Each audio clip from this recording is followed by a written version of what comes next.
د پیشلمي مال واوره شروع کیږي. سهار چې خلک راوځي لمانځه ته نو انشاءالله مځکه به ګرده تکه سپینه وي.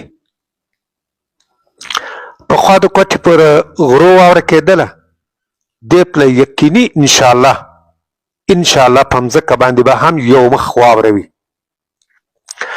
او دا نورې پښتني سیمې چې هغه یخې علاقې دي لکه کان میترزی، خانوزی او توبه کاکړي، توبه څکزي، برشور او د کوژک غر زیارت ګرده، په دا علاقو به مخکې هم واورې کېدلې، لیکن دې پله به هغه واورې بیا زیاتې.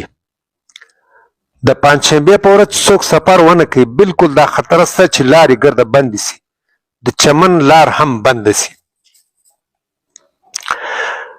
او زموږ اندازې دا دي چې د 22 تاریخه د پنجشنبې په ورځ د غرمې خواته به دا واوره ودرېږي، دا باران به ودرېږي.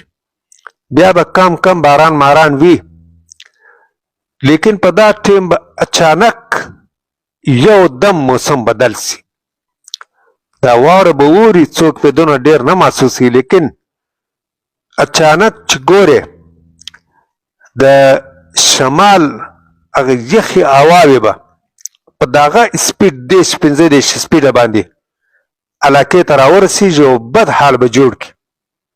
ګرد سره به دا ښارونه داسې ویران رقم شي، په کوڅو کې به یو دانه مانه پنډ ګرځي، دا ډنګر مخلوق به ګرده په غارو ننوځي.